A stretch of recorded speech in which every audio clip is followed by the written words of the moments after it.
name's Ken, and I'm a nunchuck instructor as well as a performer. And I wanted to create a video for all you YouTube fans out there that are looking to figure out how do you spin nunchucks. Now the style that I want to teach you is not going to necessarily be combat style. Wham, wham. We're not going to learn how to hit people with it, okay? The style that I want to teach you has more to do with like juggling and circus tricks and visually stunning moves that you can use to impress people or to create this fluidity of motion to make people wonder like, wow, how does he do that? So this style of spinning is meant to kind of fascinate and make people feel really good when they watch you. I'm also excited because I'm starting a new website called nunchakutricks.com. Now nunchaku is just another word for nunchuck, so if you're used to saying nunchucks, nunchaku is the same thing. It's nunchakutricks.com. What I want to do right now is, I've seen a lot of videos on YouTube, but I haven't really seen too many full-length class videos, so what I wanted to do was create a 30-minute class perhaps on how to spin these things, the very basics. And then on nunchakutricks.com, every week on Wednesday, I'm going to release a new video that will help you move along. If you're already an experienced nunchuck spinner, you can also come on and you're going to find some of the more advanced tutorials, kind of like how to do the infinite X catches, throws, all different kinds of really cool combinations, like underneath the arms and spinning it through. But in this tutorial, what we're going to do is we're just going to go through the basics. Now, my favorite type of nunchuck is the fire chucks. But if you're new to nunchucking, probably the best thing to start with are these foam nunchucks, okay? What I've done was I just bought these foams and then I took some electrical tape and I created just kind of a swirl design just because it shows up a little bit better as I'm spinning them. Kind of creates a little bit more of an illusionary pattern than if it was just a standard nunchuck. There's all different kinds. You can start with oak. There's fire chucks, of course, which are my favorite. These are probably some of the most heaviest nunchucks you can get, especially with the weighted ends, excuse the Kevlar here, especially with the weighted ends after you soak them. What it's going to do though is it's going to create more momentum. So as I'm spinning them around, the more that I spin these things, the easier it is for it to keep the momentum gliding because the weighted tips just kind of swing it through.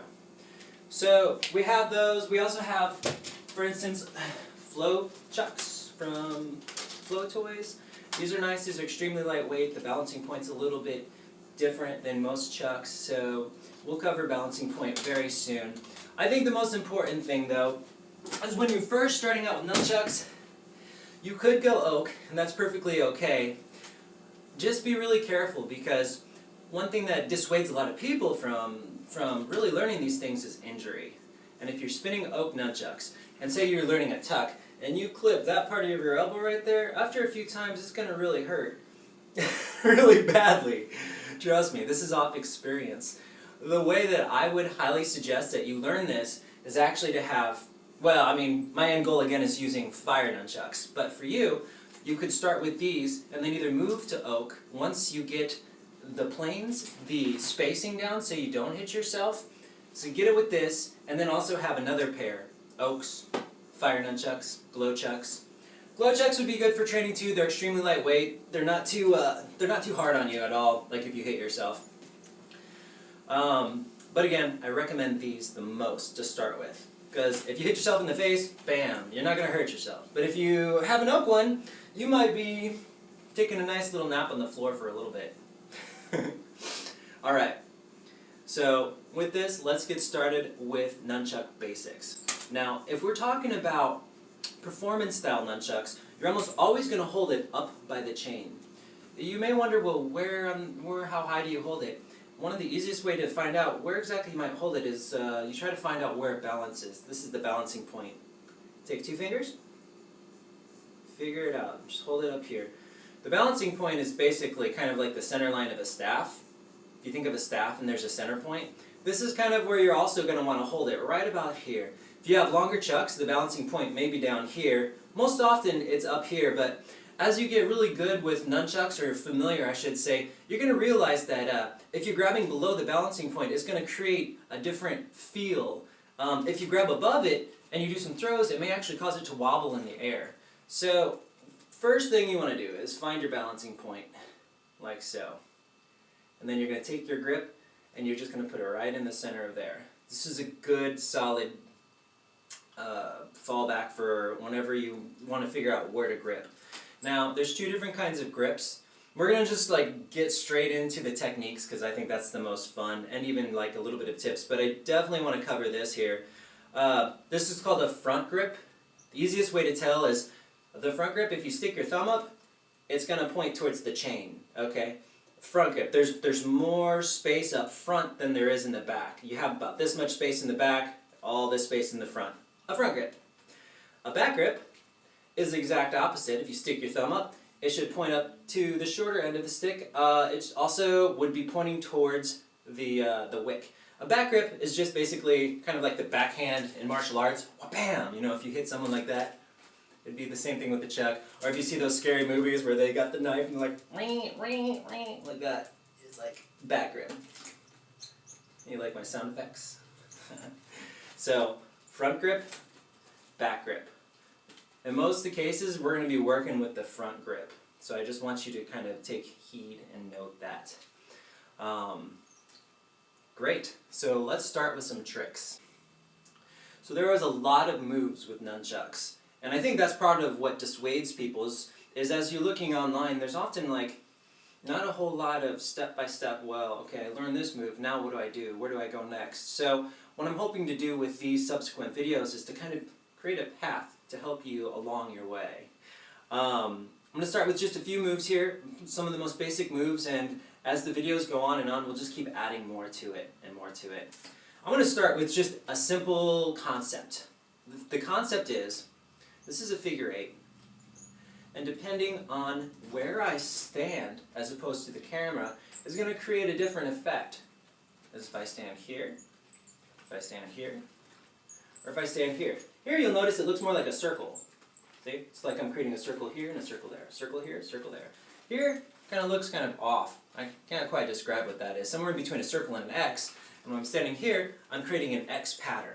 Especially if these were on fire, if these were glowing, you're going to see these slashing X marks. So I think the first thing that I want to go over is, if you ever intend to be a performer, you want to be very aware of something called planes. A planes is like an invisible wall. Like if you were a mime, right now, this camera, as opposed to me, this would be the wall. This is the wall plane right here. I kind of almost create a two-dimensional space, and I spin along this imaginary wall. So as I'm spinning, I create a lot of circles right here. See that? And you may wonder, well, how can I practice planes at home, or how can I make like this straight wall? Well, anytime someone is watching, wherever you're standing and wherever they are, you're going to imagine that you create this perpendicular wall right in between you two. So if you see that person, that's a line, and then you make a perpendicular wall across, and that's going to be like the wall that you're going to spin across. If you're wondering how to get it straight too, you can actually practice against real walls. When you're at home, say you're just practicing this upward swing, if you stand against the wall at home, you can just practice moving your hand up and down, trying to keep it as flat as possible. As you'll notice as you go up and down, you're actually going to have to adjust some of the angle a little bit from here to here. Actually requires a different type of a swing, and it's very subtle. And the only way to teach it, well, the best way to teach it, I should say, is to actually have a physical wall there. And as you get better and better, you can even try it in hallways where you have two very close walls and you have to keep it really tight. That will give you a little bit of an advantage when you are recording videos or when you're performing in front of people, because what they're going to see are these really elaborate, wonderful circles. Unless you don't want to make circles, but then it's your choice and it's not up to randomness. Without being aware of your planes, you're never going to be quite sure if you're creating a circle or an X or something else that may somewhat look sloppy, even though it may not be at all. It just could be your facing. So, with that said, what we're going to do first is we're going to stand over to a corner, like this. For instance, I'm going to look this way. I'm going to take the nunchuck, I'm going to have a front grip. I'm going to touch the opposite side, right here. I'm going to touch the opposite side, so it's going to be my left waist. I'm going to tap it over here. I'm going to tap the right side of my waist. And I'm going to pull it up, like this. So, tap, tap. Now as I pull it up, my left hand is going to reach down here, and we're just going to try to grab it. Now again, we're going to try to grab it in the same point where we grabbed up top, okay? So our grip's going to be here. You can grab it down here. It's just, In the end, you're going to want to fine tune it until your hand gets very solidly, grabs it around the top of the chuck. Here. So we'll do it again. 1, 2, grab, okay? It's actually going to be a simultaneous motion like that. 1, 2, grab. Now if you can't get this grab yet, just practice pulling it down and up and catching. Down, up, catch. Down, up, catch. Are we really going to be tapping our hip? Not necessarily, but when you first start, you want to kind of get this feel. Once we grab it, our left hand is going to do the exact same thing as our right now. We're going to pull it over to the left side of our hip. I'm going to turn around just so you see. Then we're going to pull it up, and our right hand's going to grab it. So we can practice this a few times. Once I grab it here, pulls over to the right side of the hip, pulls it up, catches. Hip, up, catch. Hip, up, catch. I'm going to turn it this way. Hip, up, catch. Hip, up, hip, up, hip, up. Now once you get this flow down, you could spend like 5-10 minutes just working this flow. Once you get it down, stop touching your hip. Now we're just going to roll it up like that. See that? And the way we roll it up is we just don't keep it close to our hip. We just pull it out, and as soon as rotation is going horizontally, we pull it up vertically, and our hand catches. Now it's like this. Across, up, across, up, across, up, across, up. Now there's one more trick to this move, and that is if you are performing once again, you can add an extra rotation as you're going up. So it'd be across, up, across, up, up. Why? Because more circles look better. That's why. If you're spinning fire, you have circle, circle, circle. It just has a very pleasing effect to the eye because it looks like you're pulling a circle up before you grab it, and then you switch sides. Like that. So now we have this move, and you may only be about this far in it, and that's perfectly okay. Just keep working it until you feel more comfortable and you can put in those spins. Let's say you grab it here, but you don't necessarily want to keep pulling it in the same direction. Now we're going to start working the other direction. So we grab it, but this time our right hand, or our left hand, which grabs it, is not going to actually pull it over like this, like we were doing. We're actually going to deflect it and redirect it back this direction. So we'll pull it up. Now all we're going to do is, instead of taking it with our left hand, we're actually just going to release it, and our right hand's going to shoot it down.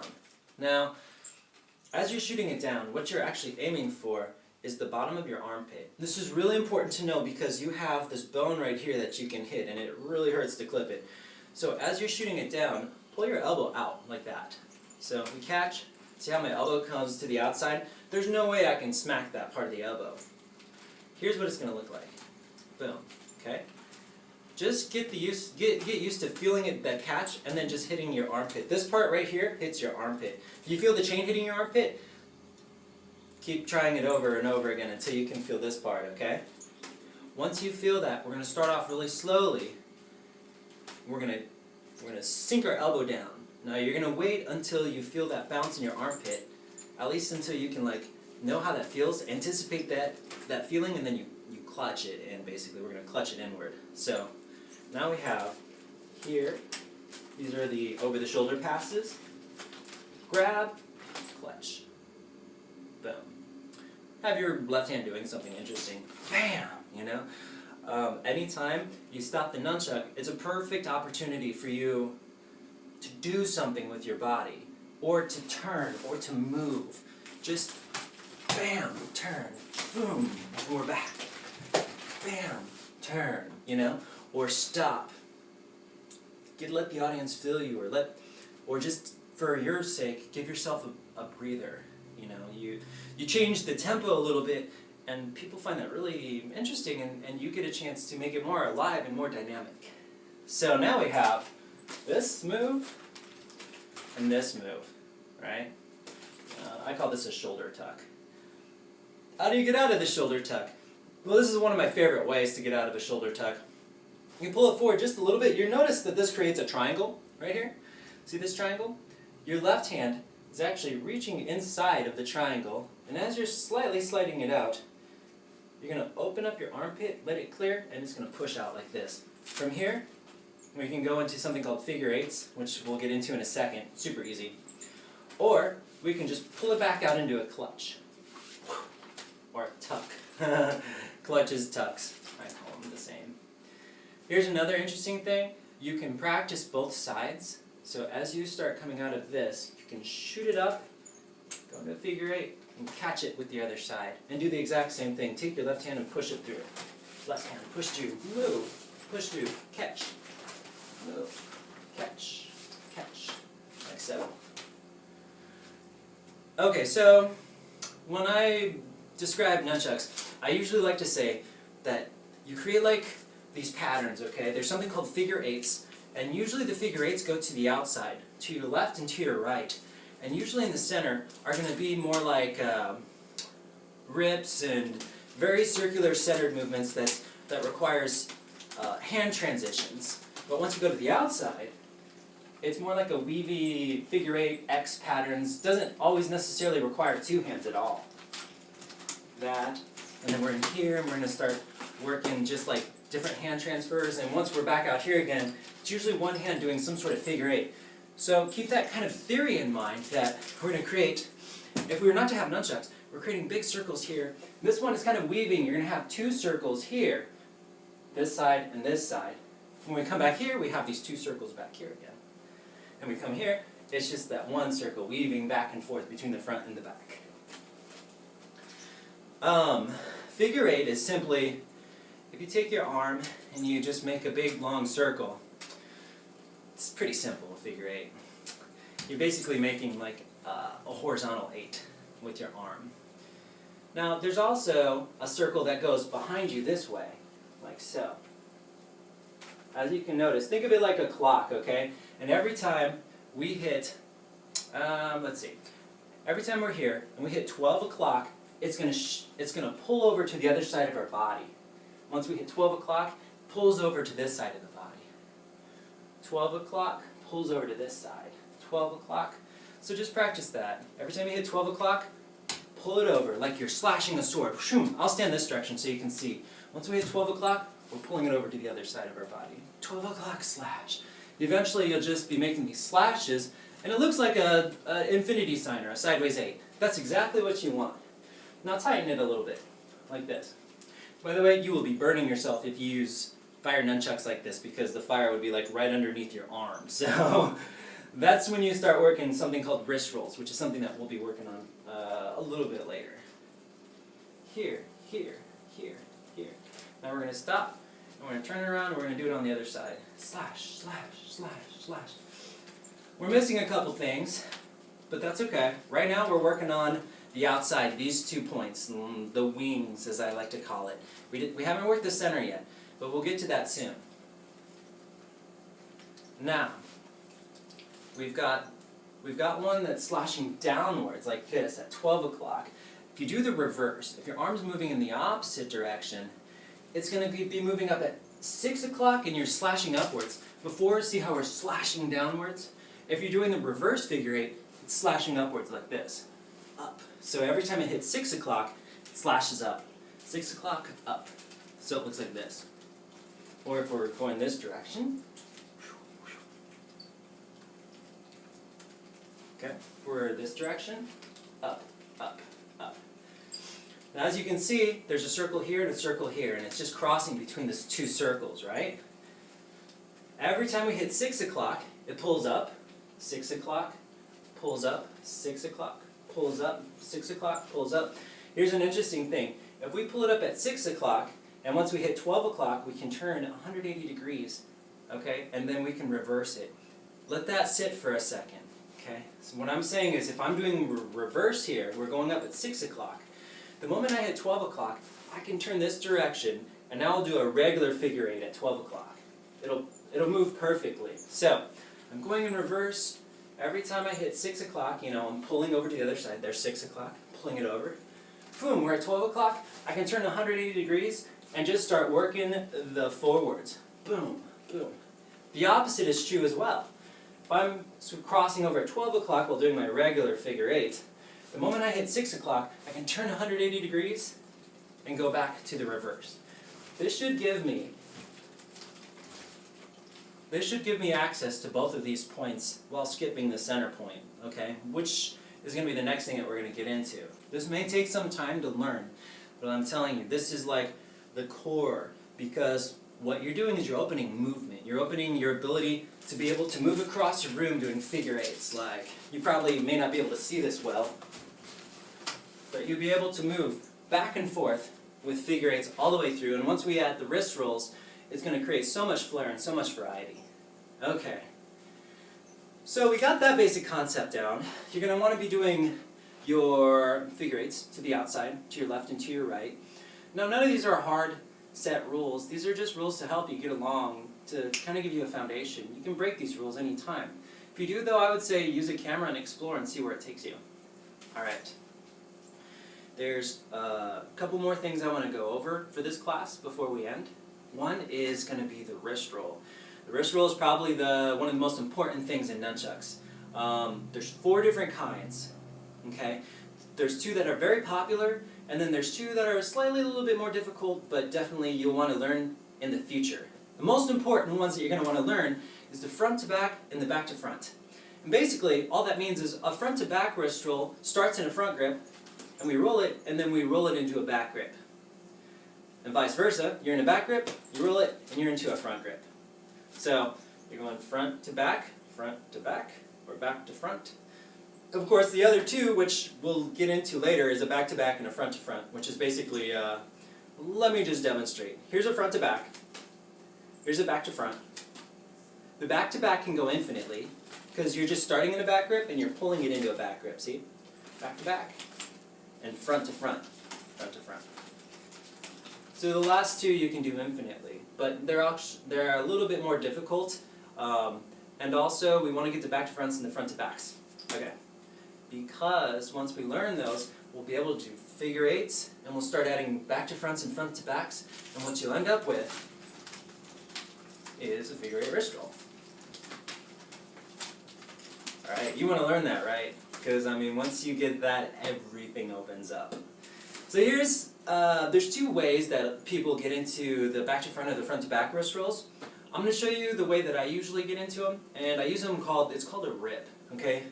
A rip is basically one hand creates the momentum for the other hand. Like in nunchucks, usually one hand is just creating the momentum for itself, like so. A rip, this left hand, for instance, is going to rip the momentum into it. So you're using one hand to create the momentum for the spin. So the back of your fist, to do a rip, you want the back of your fist, one, to be pointed up towards the sky, or your ceiling, and the back of your fist of the other should be pointed down towards the floor, like this. So here's ceiling, floor. The one that's pointed towards the floor, we're just going to pull it up, like this. Okay, this is step 1. You should see the chain go across the back of your fist, like that. Okay? Try it again. This one that's pointing towards the floor crosses the back of your fist. Okay. The moment it crosses the back of your fist, you're going to open your hand, and what's going to happen is the momentum pull is going to cause the opposite stick to actually roll in. So here's what it's going to look like in slow motion. I'm going to open my hand, and this stick is going to roll right into my hand, and I'm going to close it. From here, all I do is I twist my wrist 180 degrees, like this. Step 1. Step 2, open, let the other one fall in. Step 3, open, let the other one fall in, and twist your wrist up. And the hand that just pulled it upwards is now going to clasp down. It's 4 steps, okay? 1, 2, 3, twist it, and then 4, this hand grabs down. Watch my left hand now. It just goes up and comes down. Goes up, comes down.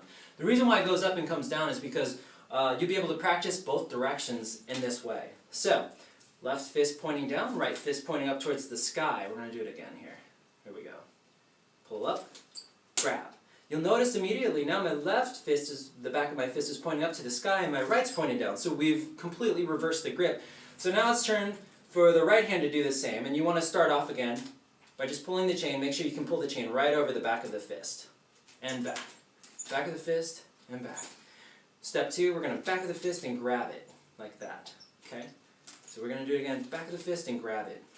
This is probably the hardest part. I will say, like most people when they do the wrist roll at first, they reach for it, don't reach for it. Let the chuck spin in your hand. There should be practically no movement. If I'm holding the chuck like this, here's what it looks like. Oftentimes what I see though is this. They're reaching for the chuck. They think the chuck is actually going to end up somewhere else, but it's not, because the chain's wrapping across the back of your fist. It's actually, if we were to just hold it very still, you're going to see that this part will naturally fall on this part of the hand. What happens to a lot of beginners is they reach for it, they slide, they don't think that this part of the chuck is going to naturally fall into their hand. The moment it slides in their hand, they're going to have, what's going to happen is the chuck is either not going to like look straight like a stick, it may be like kind of awkwardly shaped, or it may just fly out of their hands. So don't reach for it, just open and close. Open, close. Just watch how straight this hand is. See how straight it is? It doesn't reach for it, otherwise the chances are you're going to actually throw off what it's intending to do. Kind of a leap of faith.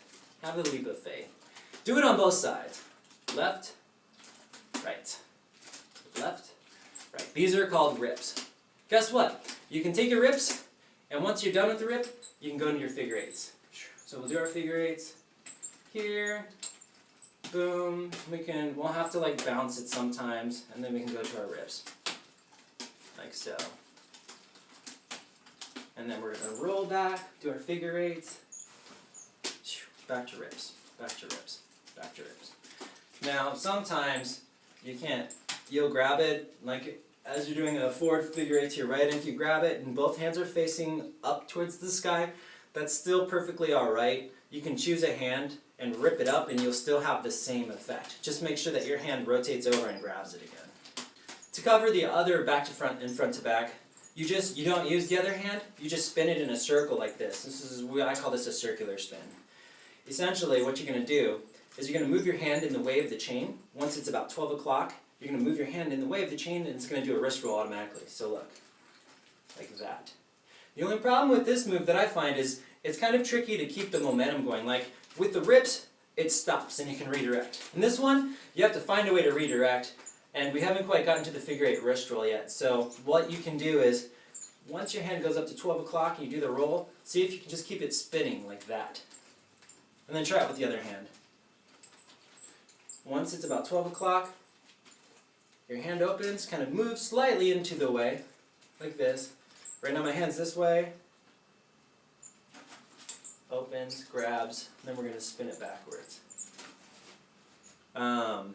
Once you're in back grip, you're going to have to reverse it, okay? Here's what I mean. If we're doing a front grip here, and we're going counterclockwise with right hand clockwise, we do the roll, we have to stop it for a second, and then we have to redirect it in order to go back. Like that. With rips, we didn't really have to do much because the hand grabs it and it automatically redirects it. But with these one-handed ones, which you may find easier, some people find rips easier, some people find this easier. It's totally up to you, whichever one works best for you. But essentially what you're going to want to do is be able to roll it through your wrist, both hands, both directions.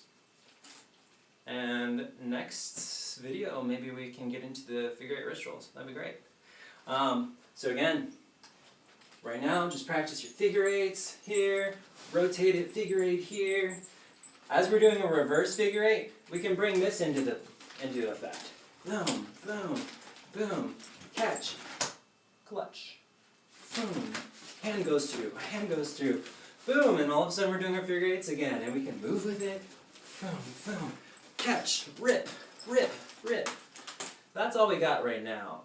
But as you can see, it's like you've got a really good foundation to start with, and we are going to build off that like crazy, and you're going to end up with all these really awesome combos. Now, if you have any more questions, please feel free to send me a message. My name is Ken Hill, of course.